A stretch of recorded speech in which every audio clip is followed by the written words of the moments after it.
This video is going to talk about how to write an equation. It's also going to have inequalities at the end.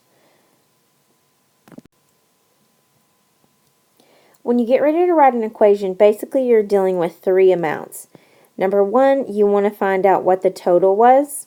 Number two, there should be something that's happening only one time. Some story problems will say that you have a fee in a situation, or you might have an amount you start with, or that you begin with so much. And the third thing that you're going to have in your equation is something that's going to be repeated over and over again.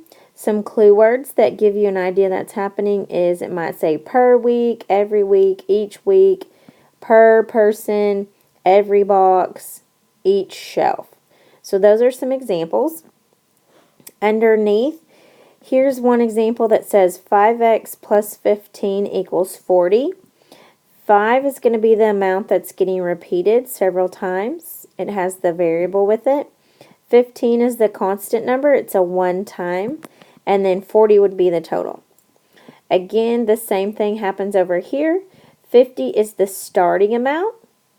And then it says we're going to take away 2.5x. So whatever my repeated thing is, maybe it's spending money or losing something. And then the total would be 30. The M and the X and the B, these are initials we're going to use to label the story problem when we read it. Here's our first one. It says the cost to rent a canoe at Silver Lake is $12 plus an additional charge of $4.50 per hour. If Sarah spends $39, write an equation that could be used to determine the number of hours she rented the canoe. This first question just prompts you to say, what is the question asking for? And when you read it, this question is asking for the number of hours. That's the amount we don't know. Number of hours. The second thing, there's a blank line that says, when you read the story, what was the total amount in the problem? And right here it says Sarah spends $39. So that's my total.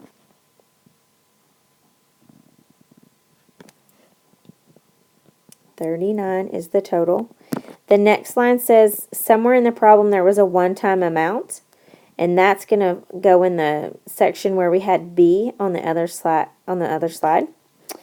The amount that's being spent one time, that is going to be the cost to rent the canoe is $12. This is a fee. That would also be the part that's labeled B when you set up an equation. $12. And then the last thing at the bottom, it says what is the repeated amount that recurs? And we're going to label that as M when we set up our equation. When you read this one, it says that she got a charge of $4.50 per hour. And then you can notice that clue word that says per. However many hours they keep it, they're going to times it. So I'm going to put 450 right here. Oh gosh. That was a terrible 4. Still not working good. What is up?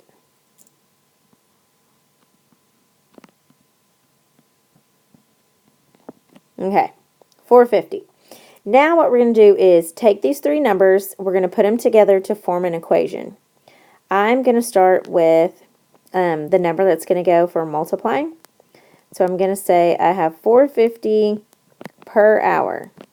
So 450x, then plus $12 just to get the canoe, and it equaled a total of 39. And that's all you do. Here's one more example. I'm going to read it. Billy has a gift card with a balance of $150. He buys several video games that cost $35 each. After the purchases, his gift card balance is $45. Write an equation to help him find out how many video games Billy bought. And the question again prompts us to say, what is he asking for in the story? This one is asking for how many video games. So I'm going to put the number of video games.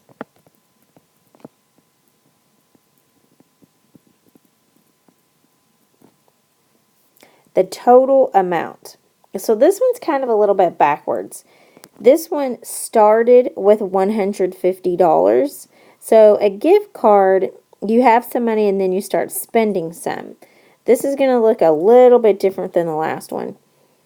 The balance of $150. This is how much I'm starting with. So I'm not really going to go with the total this time. First, I'm going to go with the starting amount. He had $150. Then as I keep reading this story, it says he buys several video games that cost $35 each. That tells me that $35, because I bought several video games, $35 each. 35 is going to be what I put for multiplying each video game. That's the clue word. Then really what the total is for this one, it wants to know the leftover amount of money. So the leftover amount of money on the gift card is $45. That's actually going to be, oh goodness, I don't like that. Let's get a different color. The balance now is $45. So 45 would be the total at the very end. Now what I want to do is put these three numbers together to make an equation.